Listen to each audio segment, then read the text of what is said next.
జై శ్రీరామ్. అందరికీ నమస్కారం. వెల్కమ్ టు న్యూస్ అఖండ. నేను మీ కస్తూరి శ్రీధర్. మిత్రులారా, నాకు తెలిసి నేను చూస్తున్న పరిస్థితులను బట్టి ఇప్పుడు ఇట్లా సోషల్ మీడియాలో కావచ్చు, లేకపోతే బయట కావచ్చు, మెల్లగా మన హిందూ సమాజంలో అయితే మార్పులు వస్తూ ఉన్నట్టు నాకైతే అనిపిస్తుంది. మనం కోల్పోయిన హక్కుల గురించి కావచ్చు, మన మూలాల గురించి కావచ్చు, మన ఆస్తుల గురించి కావచ్చు, మన వాళ్ళు ఆలోచించడం మొదలుపెట్టారు. సరే, ఇప్పుడు మన ఆస్తులు అంటే ఏంది? సరే, మన దేవాలయాలు కావచ్చు, దేవాలయాల భూములకు సంబంధించి కావచ్చు, చాలా వరకు కూడా మనకు కోల్పోయిన వాటి గురించి ఆలోచన చేస్తారు. వాటిని తిరిగి సొంతం చేసుకునే దానికి కూడా పెద్ద ఎత్తున ప్రయత్నాలు చేస్తారు, పోరాటాలు చేస్తారు. ప్రయత్నం కాదు, పోరాటం చేస్తారు. అటువంటి మరొక పోరాటంలో మన హిందూ బంధువులు మరొక అతిపెద్ద విజయం అయితే సాధించారు. న్యూస్ మాత్రం చాలా బాగుంటుంది.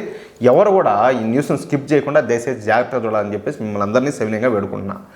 మన దేశంలో మన హిందూ రాజులు మన డబ్బుతో, మన శ్రమతో మన దేశంలో అనేక అద్భుతమైన దేవాలయాలను, మందిరాలను నిర్మించిన సంగతి మనకందరికీ తెలిసిందే. కానీ భారతదేశ దురాక్రమణదారులైనటువంటి మొఘల్ దురాక్రమణదారులు మన దేశంలోకి ప్రవేశించి మన దేవాలయాలను, మందిరాలను ధ్వంసం చేసి కూలగొట్టి ఆ గోడల మీదనే మసీదులు నిర్మించిన సంగతి కూడా మనకందరికీ కూడా తెలుసు. వీటికి ప్రత్యక్ష సాక్ష్యాలుగా ఆల్రెడీ మనం చాలా వాటినే మనం చూస్తున్నాం. ఇప్పుడు జ్ఞానవాపి మసీదు కావచ్చు, నిన్న మొన్న చెప్పుకున్నటువంటి ఈ సంబాల్ జామా మసీదు కావచ్చు, ఇట్లా చాలా ఉన్నాయి.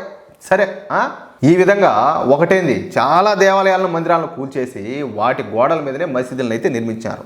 అయోధ్య అయినా, జ్ఞానవాపి మసీద్ అయినా, ఇందాక నేను చెప్పినట్టు సంబాల్ జామా మసీద్ అయినా, అజ్మీర్ దర్గా అయినా, అన్నీ కూడా ఈ విధంగా నిర్మించినట్టే. ఇప్పుడు వీటి సరసన మరొక కట్టడం జరిగింది. అదే షంసీ షాహీ మసీదు.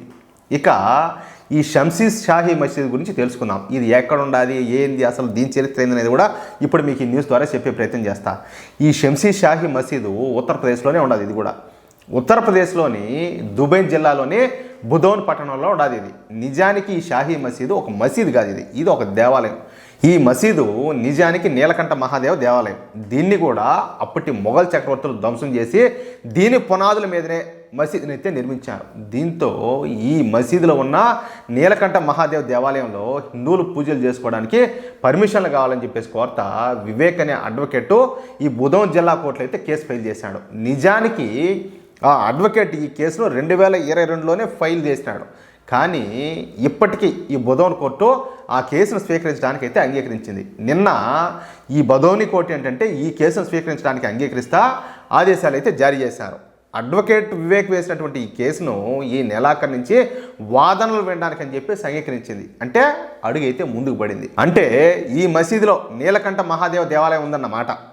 అది వాస్తవం. అది మరి కొద్ది రోజుల్లోనే అది బయటపడిపోతుంది.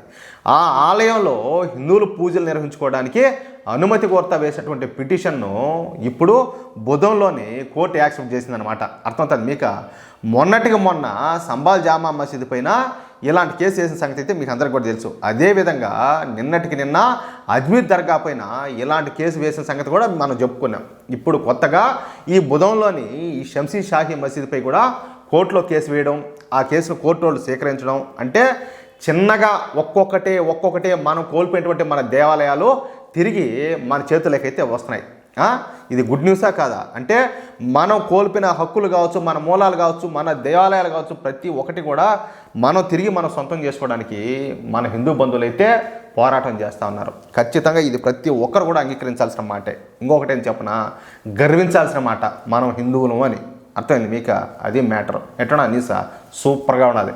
మీకు ఈ న్యూస్ నచ్చితే, అదేవిధంగా నేను చెప్పింది కరెక్ట్ అని చెప్పి మీరు భావిస్తే ఈ న్యూస్ను నలుగురికి షేర్ చేయండి. అదేవిధంగా తప్పనిసరిగా ఈ వీడియోకి సంబంధించి ప్రతి ఒక్కరు కూడా మీ యొక్క అమూల్యమైన అభిప్రాయాలను కామెంట్ రూపంలో తెలియజేయండి. ప్లీజ్ సబ్స్క్రైబ్ చేసుకోవడం మాత్రం మర్చిపోవద్దు. ఓకేనా? జై శ్రీరామ్.